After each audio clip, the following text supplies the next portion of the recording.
Hi there, I hope you're keeping really well. Today I want to talk to you about my morning and evening skincare routine and managing my rosacea. Now, before I go any further, I just want to kind of explain that I think with rosacea, the important thing to remember is it's completely different for each person. There's 4 different types of rosacea. Without seeing your skin and knowing your skin needs, I really wouldn't want to say for definite, this moisturiser is great for you, this serum is great for you. I would really recommend that if you do think you have rosacea or you know you have it, speak to a medical professional and they will give you absolute advice that is perfectly tailored to you. So rather than you taking this video as this is absolute gospel, that this is what works, I'd rather you just see it as an opportunity for me to share what's working for me and give you some ideas and inspiration of brands that might work well, methods, textures, things like that. So one of the things that a lot of people have asked me recently is, what do I use in the morning? What do I use in the evening? I always use something fragrance free and I try and keep things as simple as I can and with as minimal steps as I can. But I do mix and match my products sometimes. Now, I don't want you to think I'm using a little bit of everything, but it's like, for example, if I'm feeling particularly dry that day, I might use a slightly richer moisturiser. Then if it's a hot day and I want something light on my skin. So it's hard for me to pinpoint exactly what I use day to day, but here are the things I use the most often that I'm going to discuss. First thing in the morning, I will cleanse, moisturise and use an SPF every day. And then if my skin is feeling good, I'll also use a vitamin C. In the evening, I'll cleanse and moisturise every night. And if my skin is feeling good, I might add in some additional things like a hyaluronic acid serum. I may exfoliate from time to time. But the thing with rosacea is it can flare up and it can have its good days and its bad days. If I'm having a good spell, that's when I'll slot in my exfoliant or my vitamin C or whatever it is that I want to add. And if it's flared up, I just shut down, keep things really simple, cleanse, moisturise, SPF, and cleanse and moisturise in the evening. So first of all, as a bit of a starting point, I would just like to bring this brand to your attention, Cerave. So as much as I always say, like one of the most frequent things I get asked is, what moisturiser would you recommend for me? Which cleanser would you recommend for me? Again, everyone is different, so it would really depend on your skin needs. But as a starting point, I think the Cerave Hydrating Cleanser is fantastic. That is a huge part. It's 236 millilitres. At the time of me making this, that would cost you less than £10 and it'd last you a really long time. And then the facial moisturising lotion is just a very simple, gentle, rich cream that will do the job and it won't irritate you. Again, I say that, but you may be so sensitive that it would irritate you. I'm sorry to keep circling back, but it's just, I think the thing to remember with rosacea or sensitive skin is that everyone is different and there isn't necessarily a one solution fits all. But the reason why I came back to the Ceraves are that it's not going to break the bank. So I feel like it's worth a try because for a lot of people it works really well. I really like those. I've always got that in the bathroom. It's just a gel that will melt everything away. It won't melt your eye makeup away, but it will melt your face away. Lovely for in the morning, and if you're patient with it, it will get your makeup off in the evening. So, current routine. I always use lots of Roche Posay skincare. I'm going to come on to that in a minute. But just briefly, I want to show you, a little while ago now, I heard about this Kate Somerville range, DeliKate, and it's a new range from her that is specifically designed for a very sensitive or very sensitised skin. So she wanted something that would be really good for the likes of my skin with the redness and irritation, but also Kate Somerville does lots of treatments in clinic, so she wanted something that was suitable for people to use after they'd had a peel and things like that. So it's a very simple 3-step regime of cleanser, serum, moisturiser. No picking and choosing, you just use those 3 twice a day. It's full of ceramides, so it's really designed to soothe, comfort, help the skin to repair. I really rate it. I've just got on really well with it. The serum in particular is really lovely. One of the things I would point out is it doesn't have any active ingredients in here, so if you're looking for something to target lines or target pigmentation or anything like that, this isn't the one for you. If you just want something simple, comforting, that's gonna, you know, calm, soothe, make you feel like it's done something to calm all that redness down, you're gonna get on well with this. And I like that it's just 3 steps and simple.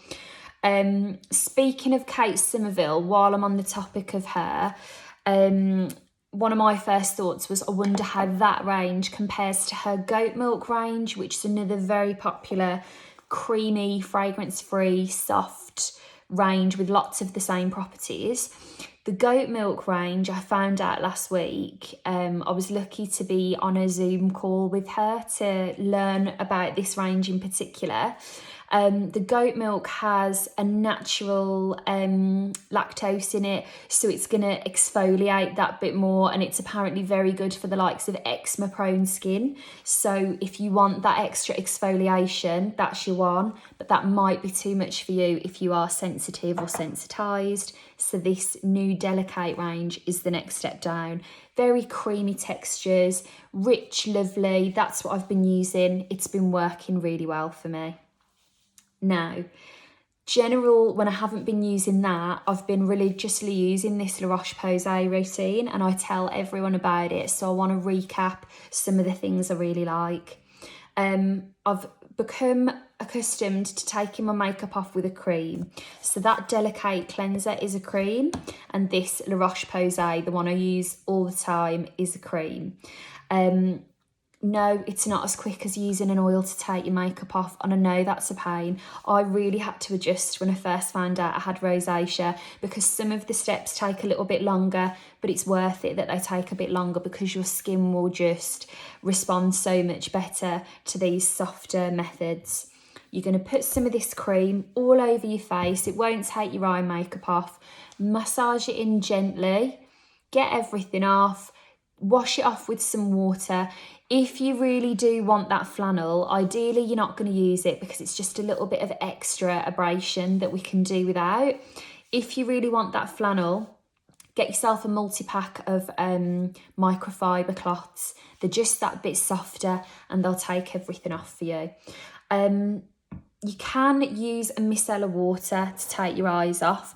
I do really like the La Roche Micellar water. It takes your eyes off and your face off. If you want to use something before you cleanse, or you just can't be bothered, really good. Personally, I always use some kind of dual phase eye makeup remover. I've used the gentle ones. I just can't be bothered with them. I'm using this simple one at the moment, as you can see is fairly new. I get through these really quickly because I wear loads of eye makeup, so I'm not brand loyal. The simple one is fab. As a general rule, I find that anything with that kind of dual phase that you shake up to activate works really well. Like the simple one, I really like the L'Oreal one. The Lancome one is fabulous. Just any of those that you shake up really will get your eyes off for you nice and quickly. Another product that I was originally prescribed that I don't use as much now is the Micellar gel. You can see I have been using it, like there's a good bit in there.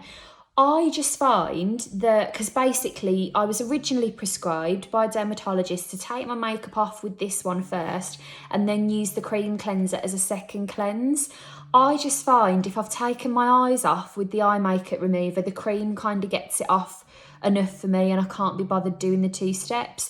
But by all means, if you do like 2 steps, the gel is fab. It's not that I don't like it, I always want to minimise the steps I'm using. While I've got the gels to hand and I'm talking about La Roche Posay, I'm keeping an eye on the time. I feel like this might be a 2-part video, but that's okay. There's a range at La Roche Posay called Rosaliac, which is specifically designed for a red and rosacea prone skin. Great, absolutely great. My dermatologist personally recommends me to use the Toleriane range. So all I would say is, yes, the Rosaliac is specifically designed for rosacea and redness. Don't feel like you can't use the other ranges. The Effaclar is designed for more of like a problem, maybe an oily prone skin, pore management, stuff like that. My pores are just, I'm not just saying it, I had my skin mapped at the dermatologist. My pores are especially prominent, so I'm always open to a bit of Effaclar H. The Toleriane range is really good for reactive skin. So for me, I don't know whether I'm coming or going. I can do everything right and follow all the steps, and I can still have a flare up and it can still go textured and red and angry. So I'm very comfortable using that range. So just feel free to mix and match is what I would say. So I've cleansed using a cleansing cream and my eye makeup remover. You can use a gel as well, lovely. Then from there, in the mornings, a lot of the time, I was going to say 9 times out of 10, but it's not as often as that. In the mornings, a lot of the time, the next step I would do is to go in with a vitamin C. Now, there's 2 in particular that I'm using at the moment that I really like. There's the SkinCeuticals CE Ferulic Serum, and there's the Oskia Super C. They're like little capsules, and each capsule has 1 portion of vitamin C in it. I'm not going to lie, they're both really pricey. So if you are interested in starting to use a vitamin C, I would start with a much cheaper one. I haven't got anything to hand at the moment, but I'm going to look into some different options. I'm very lucky. I work in the beauty industry. I get to try different things through my job, and I'm just very mindful that even though I wholeheartedly recommend both of those products, and I do, I also know that they come with quite a price tag. And there are going to be other options on the market that are lower in price that you can test the water with before you commit to that price tag. The benefit of using a vitamin C, for example, going in with this after you cleanse in the morning, is it's a great antioxidant. Vitamin C helps to protect from lipstick on my teeth.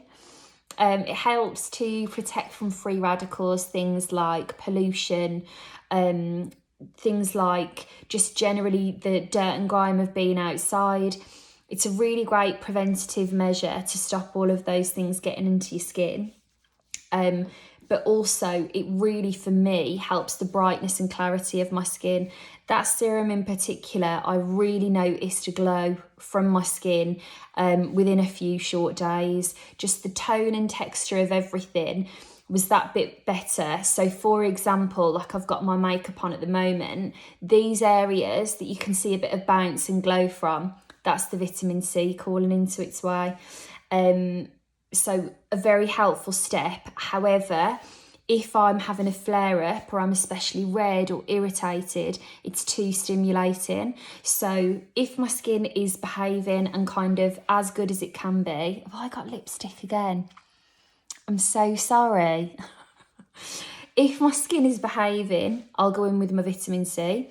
If it's having a bit of a mare, I'll avoid the vitamin C and I will literally just cleanse, moisturise and put my SPF on. I'm going to pause here. I'm going to start a part 2 and I'm going to pick up where I left off with the moisturisers. So I'll be back. I'll speak to you in a minute.